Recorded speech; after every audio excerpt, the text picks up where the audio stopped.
ಸಂಸದನಾಗಿ ಆಯ್ಕೆಯಾಗಿ first meeting ಏನೋ ನಡೆಸಿದ್ದೀವಿ, Disha meeting ಅಂತ.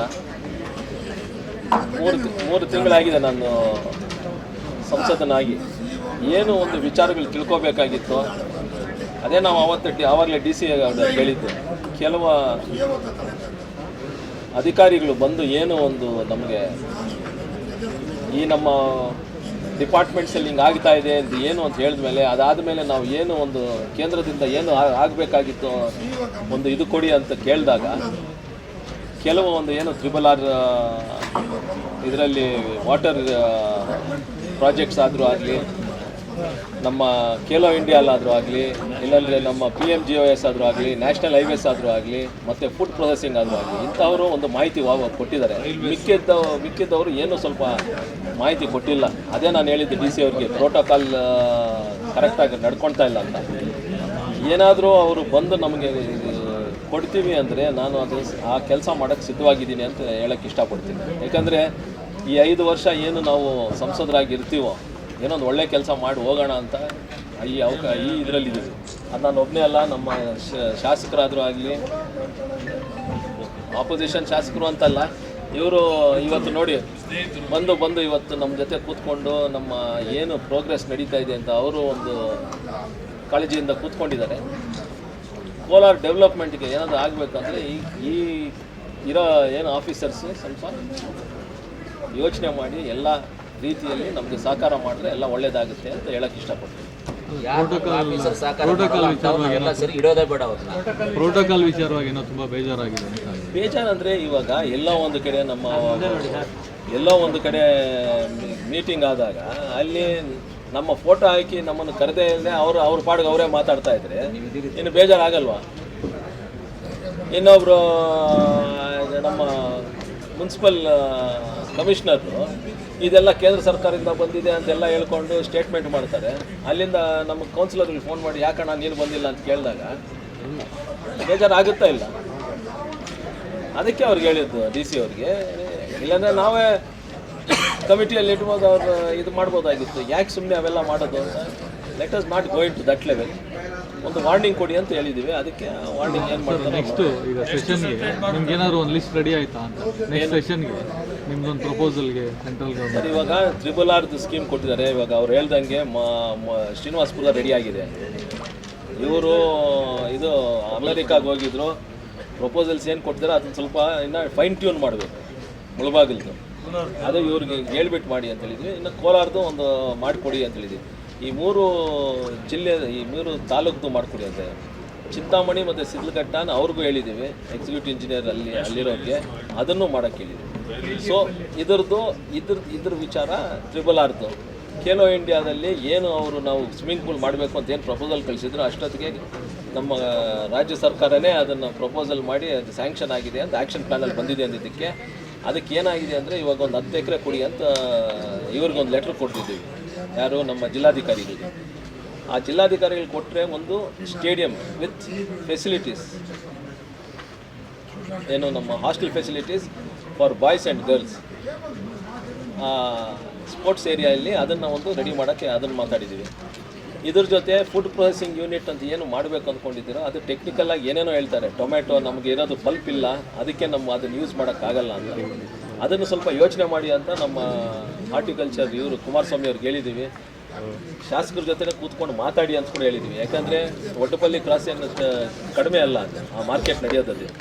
ಅದು ಶಾಸಕರಿಗೂ ಗಮನಕ್ಕೆ ತಂದಿದ್ದೀನಿ. ನಾನು ವಾಪಸ್ ಬಂದ ಮೇಲೆ ಕೂತ್ಕೊಂಡು ಮಾತಾಡ್ತೀನಿ ಅಂತ ಹೇಳಿದ್ರೆ ಅದು ಆ ವಿಚಾರನೂ ಹೇಳಿದ್ದೀನಿ ಅವ್ರಿಗೆ. ಇಂಥ ಒಂದು ವಿಚಾರಗಳು ಮಾಡಿದ್ದೀವಿ. ಆಮೇಲೆ ಏನು ನ್ಯಾಷನಲ್ ಹೈವೇಸ್ ಇದೆಯಾ, ಆ ನ್ಯಾಷನಲ್ ಹೈವೇಸ್ ಪ್ರಾಜೆಕ್ಟ್ಸು ಕೇಂದ್ರ ಸರ್ಕಾರ ಮಾಡೋಕ್ಕೆ ರೆಡಿಯಾಗಿದೆ. ಬಟ್ ರಾಜ್ಯ ಸರ್ಕಾರ ಲ್ಯಾಂಡ್ ಅಕ್ವಿಸಿಷನ್ ಮಾಡಿ ಕೊಡಬೇಕಾಗಿರೋ ಜವಾಬ್ದಾರಿ ಅವ್ರದ್ದು. ಅವರು ಇದನ್ನು ಯಾಕೋ 2-3 ವರ್ಷದಿಂದ ಪೆಂಡಿಂಗೇ ಇಟ್ಕೊಂಡಿದ್ದಾರೆ. ನಾನು ಹೇಳೋಕ್ಕೆ ಇಷ್ಟಪಡ್ತೀನಿ ಅಂದರೆ, ಮೋಸ್ಟ್ಲಿ ಅವ್ರ ಹತ್ರ ರಾಜ್ಯ ಸರ್ಕಾರದ ದುಡ್ಡಿಲ್ಲ ಅದನ್ನು ಅಕ್ವೈರ್ ಮಾಡಿಕೊಡೋಕ್ಕೆ. ಆ ಒಂದು ಪರಿಸ್ಥಿತಿಯಲ್ಲಿ ಇದ್ದೀವಿ. ಸೇಮ್ ಪ್ರಾಬ್ಲಮ್ ರೈಲ್ವೇಸಲ್ಲೂ ಇದೆ. ಏನು ಇವಾಗ ಮುಳಬಾಗಿಲ್ದು ಮಾದಗಟ್ಟವರೆಗೂ, ಕೋಲಾರ ಟು ಮಾದಗಟ್ಟ ಮತ್ತು ಮದನಪಲ್ಲಿ ಟು ಶ್ರೀನಿವಾಸಪುರ ಏನು ಎಕ್ಸ್ಟೆಂಡ್ ಮಾಡಿ ಅಂದರೆ ಅದು ಸೇಮ್ ಅದೇ ರೀಸನ್ ಕೊಟ್ಟಿದ್ದಾರೆ. ಸ್ಟೇಟ್ ಗೌರ್ಮೆಂಟ್ ಅವರು ಲ್ಯಾಂಡ್ ಅಕ್ವೈರ್ ಮಾಡಿಕೊಡ್ಬೇಕು, ಆ 100% ಏನಿದೆಯೋ ನಾವೇ ಮಾಡ್ತೀವಿ ಅಂತ ಹೇಳ್ತಾ ಇದ್ದಾರೆ ದ ಪ್ರಾಜೆಕ್ಟ್ನ. ಸೊ ಈ ಎರಡು ಇದರಲ್ಲಿ ರೈಲ್ವೇಸು ಮತ್ತು ಏನು ನಾವು ಸ್ಟೇಟ್ ಗೌರ್ಮೆಂಟ್ ಏನು ಸ್ವಲ್ಪ ಸಹಕಾರ ಮಾಡಿದ್ರೆ ಇವೆರಡು ಆಗೋ ಚಾನ್ಸಸ್ ಇದೆ. CSR ಫಂಡ್ ಇಂಥ ಒಂದು ಪರಿಸ್ಥಿತಿಯಲ್ಲಿ ಇದ್ದೀವಿ ನಾವು. ಬುಲೆಟ್ ಟ್ರೈನ್ ಏನಾಯ್ತು sir, bullet train DPR ready ಆಗ್ತಾ ಇದೆ. ಏನು ಒಂದು ರಿಕ್ವೆಸ್ಟ್ ಮಾಡಿದ್ದೀವಿ ಅಂತ ಕೋಲಾರಲ್ಲಿ ಒಂದು ಸ್ಟಾಪ್ ಇದೆ. ಅದು ಈಗಾಗಲೇ ನಿಮ್ಗೆ ಆಲ್ರೆಡಿ ಮಾಹಿತಿ ಕೊಟ್ಟಿದ್ದೀನಿ. ಅದು 100% funded by central government. It is not by anything by state government. 100% is central government. ಆ ಪ್ರಾಜೆಕ್ಟು ಇನ್ನೊಂದು 2-3 ವರ್ಷದಲ್ಲಿ ಆಗೇ ಆಗುತ್ತೆ ಅಂತ ಹೇಳಕ್ಕೆ ಇಷ್ಟಪಡ್ತೀನಿ. ಸರ್, ಇಂಡಸ್ಟ್ರಿಯಲ್ ಹಬ್ಬು ಅದು ಒಂದು ಇಶ್ಯೂ ಇದೆ. ಅದು BGML ಲ್ಯಾಂಡು ಸುಮಾರು 12,000 ಎಕರೆ ಏನಂದಿದ್ದಾರೆ, ಅದರಲ್ಲಿ 1,000 ಎಕರೆ ಸ್ಟೇಟ್ ಗೌರ್ಮೆಂಟ್ ಅವ್ರು ತೊಗೊಂಡಿದ್ದಾರೆ. ಆ ಇಂಡಸ್ಟ್ರಿಯಲ್ ಹಬ್ಬು ಏನು ಮಾಡಬೇಕು ಅಂದರೆ ಈಗಾಗಲೇ ಇವಾಗ ಅರ್ಬನ್ ಇವರು ಮಾತಾಡಿದಾಗ ಅವ್ರಿಗೆ ಎಕ್ಸ್ಟ್ರಾ KGFಗೆ ಎಕ್ಸ್ಟ್ರಾ 50 ಕೋಟಿ 60 ಕೋಟಿ ಪ್ರತಿ ವರ್ಷ ಬರುತ್ತೆ ಅಂತ ಹೇಳ್ತಾ ಇದ್ರು. ಇವಾಗ ಕರೆಕ್ಟಾ? ಆ ಸಿಟಿನ ಡೆವಲಪ್ ಮಾಡಿ ಅಂತ ನಾನು 2-3 ತಿಂಗಳಿಂದ ನಿಮ್ಮ ಮುಖಾಂತರನೇ KGF ಶಾಸಕರಿಗೆ ಹೇಳ್ತಾ ಇದ್ದೀನಿ. ಯಾಕೆಂದರೆ ನಾವು ಏನಾದರೂ ಬಂದಾಗ ಫಿನಿಶ್ಡ್ ಪ್ರಾಡಕ್ಟ್ಗೆ ವಿ ಹ್ಯಾವ್ ಇನ್ಫ್ರಾಸ್ಟ್ರಕ್ಚರ್. ಅಂದರೆ ರೋಡ್ಸ್ ಏನಾಗಿದೆಯೋ, ಎಕ್ಸ್ಪ್ರೆಸ್ ವೇ ಆದರೂ ಆಗಲಿ, ಈ NH75 ಏನಾದರೂ ಇದಾಗಿದೆ. ಬಟ್ ಅಲ್ಲಿ ಡೆವಲಪ್ ಆಗೋವಾಗ ಸುಮಾರು 2-3 ವರ್ಷ ನಾವು ಅಲ್ಲಿ ಫ್ಯಾಕ್ಟ್ರಿ ಮಾಡೋಕ್ಕೆ ಇದಾಗುತ್ತೆ. ಅಲ್ಲಿ ಬಂದು ಏನು ಇಂಜಿನಿಯರ್ಸ್ ಕೆಲಸ ಮಾಡ್ತಾರೋ, ಇಲ್ಲಾಂದರೆ ಅಡ್ಮಿನಿಸ್ಟ್ರೇಟಿವ್ ಆಫೀಸರ್ಸ್ ಏನು ಬಂದು ಕೆಲಸ ಮಾಡ್ತಾರೋ, ಅಲ್ಲಿ ಬಂದಾಗ ಅವ್ರಿಗೆ ಮೂಲಭೂತ ಸೌಕರ್ಯ ಬೇಕು. ಅಂದರೆ ಕರೆಕ್ಟಾಗಿರೋ ಮನೆಗಳು ಬೇಕು, ಇಲ್ಲಾಂದರೆ ಹೋಟೆಲ್ಸ್ ಬೇಕು, ಇಲ್ಲಾಂದರೆ ಲಾಡ್ಜಿಂಗ್ ಬೇಕು, ಅದ್ರ ಜೊತೆ ಏನು ರೆಕ್ರಿಯೇಷನ್ಗೆ ಏನಾದರೂ ಬೇಕು. ಅದಕ್ಕೆ ದಯವಿಟ್ಟು ಶಾಸಕರಿಗೆ ನಾನು ಆವತ್ತಿಂದ ಹೇಳ್ತಾ ಇದ್ದೀನಿ, KGF ಸಿಟಿನ ಸ್ವಲ್ಪ ಬೇಗ ಡೆವಲಪ್ ಮಾಡಿದ್ರೆ ಇದನ್ನು ನಾವು ಪ್ರಪೋಸಲ್ಸ್ ಮಾಡೋಕ್ಕೆ ಈಸಿ ಆಗುತ್ತೆ. ಯಾಕಂದರೆ ಅವ್ರು ಬಂದು ಸರ್ವೆ ಮಾಡಿದಾಗ ಇನ್ಫ್ರಾಸ್ಟ್ರಕ್ಚರು ನೋಡ್ತಾರೆ, ದೊಡ್ಡ ಕಂಪ್ನಿಯವ್ರು ಬಂದು. ಯಾಕಂದರೆ ಅಲ್ಲಿ ಬರೋರು ಎಲ್ಲ ಇಡೀ ದೇಶದಲ್ಲಿರೋರೆಲ್ಲರೂ ಬಂದು ಅಲ್ಲಿ ಕೆಲಸ ಮಾಡೋಕ್ಕೆ ಬರ್ತಾರೆ, ಅಡ್ಮಿನಿಸ್ಟ್ರೇಟಿವ್ ಅವರು. ಆವಾಗ ಮೂಲಭೂತ ಸೌಕರ್ಯ ಬೇಕಾಗುತ್ತೆ. ಅದಕ್ಕೆ ನಾವು ಅದನ್ನು KGF ಸಿಟಿನ ಬೇಗ ಡೆವಲಪ್ ಮಾಡಿ ಅಂತ ಕೇಳ್ತಾ ಇದ್ದೀವಿ. ಸರ್, ಇಂಡಸ್ಟ್ರಿಯಲ್ ಏರಿಯಾಸಲ್ಲಿ ಎಲ್ಲ ಬೇಸಿಕ್ ನೀಡ್ಸ್ಗಳೆಲ್ಲ ಬಳಸ್ಕೋತಾರೆ. ಬಟ್ CSR ಫಂಡ್ ಬೇರೆ ಸ್ಟೇಟಲ್ಲಿ ಅನುಕೂಲ ಆಗ್ತದೆ ಸರ್. ಸೊ ಇಲ್ಲಿ ಅದೇ ಇಶ್ಯೂಸ್ ರೇಸ್ ಮಾಡಿದ್ದು ವಿತ್ ರೆಕಾರ್ಡ್ ನಾವು ತೋರಿಸಿದ್ದೀವಿ. ನಾವು ಅದಕ್ಕೆ ಹೇಳಿದ್ದು DC ಸಾಹೇಬರಿಗೆ ದಯವಿಟ್ಟು ಒಂದು ಮೀಟಿಂಗ್ ಕರೀರಿ ಅಂತ. ಅವ್ರು ಏನು ಹೇಳ್ತಾರೆ, 50% ಮಾತ್ರ ಬರ್ತಾರೆ ಅಂತ. 50% ಮಾತ್ರ ಬರೋದಲ್ಲ. ಈ ಸತಿ ನೆಕ್ಸ್ಟ್ ಏನು ಮಾಡ್ತೀವಿ ಅಂದರೆ, ಆ ಲೆಟ್ರ್ ಏನು ಕಳಿಸ್ತಾರೋ SP ಅವ್ರದ್ದು ಹೆಸರಿರುತ್ತೆ, ಶಾಸಕರ ಹೆಸರಿರುತ್ತೆ, ಸಂಸದರ ಹೆಸರು, ಎಲ್ಲರ ಹೆಸರು ಇರುತ್ತೆ. all these people want to meet you and discuss regarding CSR funds ಅಂತ. ಅದು ಬರಲಿಲ್ಲ ಅಂದರೆ ಆಮೇಲೆ ಅವ್ರು ಹೇಳ್ದಂಗೆ ಕಾರ್ಪೊರೇಟ್ ಅಫೇರ್ಸ್ MD ಹತ್ರ ಹೋಗಿ ನಾನು ಮಾತಾಡೋಕ್ಕೆ ಓಲ್ಡನ್ನು ಏನೋ ಮಾತಾಡಬೇಡಿ. ಒಂದು ಲೆಟ್ರ್ ಕಳ್ಸೋಣ, ಬರಲಿಲ್ಲ ಅಂದರೆ ಆಮೇಲೆ ಮಾತಾಡೋಣ. CSR ಜೊತೆಗೆ ಏನು ಆಗಿಲ್ಲ ಸರ್, ಕೆಲಸ ಏನೇನಾಗಿದೆ ಸ್ವಲ್ಪ ತೋರಿಸಿ, ಎಲ್ಲೆಲ್ಲಾಗಿದೆ ಅಂತ ಹೇಳಿದ್ದೀವಿ ಅಷ್ಟೇ. ಇವಾಗ ಆ ಲಿಸ್ಟ್ ಪ್ರಕಾರ ಆ ಫಂಡ್ಸ್ ಎತ್ಕೊಂಡೋಗಿ ಮಧ್ಯಪ್ರದೇಶ, ಮಹಾರಾಷ್ಟ್ರ ಎಲ್ಲ ಯೂಸ್ ಮಾಡಿದ್ದಾರೆ. ಅದನ್ನೆಲ್ಲ ಯೂಸ್ ಮಾಡಬೇಡಿ. ಏನು ನೀವು ಫ್ಯಾಕ್ಟ್ರಿ ಮಾಡಿದ್ದೀರಾ, ಇಲ್ಲಿ ಮಾಡಿದ್ದೀರಾ, ನೀವು ಏನಾದರೂ ಅಷ್ಟು ಜಾಸ್ತಿ ಬೇಕು ಅಂದರೆ ಒಂದು 10% ಎತ್ಕೊಂಡು ಬೇರೆ ಕಡೆ 90% ನಮಗೆ ಯೂಸ್ ಮಾಡಿ ಅಂತ ಕೇಳೋಕ್ಕೆ ಅವ್ರನ್ನ ಕರೀರಿ ಅಂತ ಹೇಳ್ತಾ ಇದ್ದೀವಿ. ನಾವು ಕಾಂಗ್ರೆಸ್ ಶಾಸಕರು ಹೇಳ್ತಾ ಇದ್ದೀನಿ, ದಯವಿಟ್ಟು ಆ ಟರ್ಷರಿ ಪ್ಲಾಂಟ್ ಏನಿದೆಯೋ ಬೇಗ ರೆಡಿ ಮಾಡಿಕೊಡಿ ಅಂತ. ಯಾಕಂದರೆ ಇವಾಗ ಏನು ಹಾರ್ಟಿಕಲ್ಚರ್ ಡಿಪಾರ್ಟ್ಮೆಂಟ್, ಅಗ್ರಿಕಲ್ಚರ್ ಡಿಪಾರ್ಟ್ಮೆಂಟ್ ಅವ್ರು ಏನು ನಮಗೆ ಇದು ಕೊಡ್ತಾ ಇದ್ದಾರೋ, ಪೊಲ್ಯೂಷನ್ ಕಂಟ್ರೋಲ್ ಬೋರ್ಡ್ ಏನು ಕೊಡ್ತಾರೋ, ಎಲ್ಲದರಲ್ಲೂ ಬೋರ್ವೆಲ್ಲಲ್ಲಿ it is not proper drinking water, it is contaminated water ಅಂತ ಬರ್ತದೆ. ಅದು ಇವ್ರಿಗೂ ಗೊತ್ತು, ಬಟ್ ಯಾಕೆ ಸ್ವಲ್ಪ ಹಿಂದೆ ಕುಡಿತಾರೋ ನಮ್ಗೆ ಗೊತ್ತಿಲ್ಲ. ದಯವಿಟ್ಟು ಅದನ್ನು ಬೇಗ ಮಾಡಿಕೊಡಿ. ಟರ್ಷರಿ ಪ್ಲಾಂಟ್ ಮಾಡಿಕೊಟ್ರೆ ರೈತರಿಗೆ ಉಪಯೋಗ ಆಗುತ್ತೆ.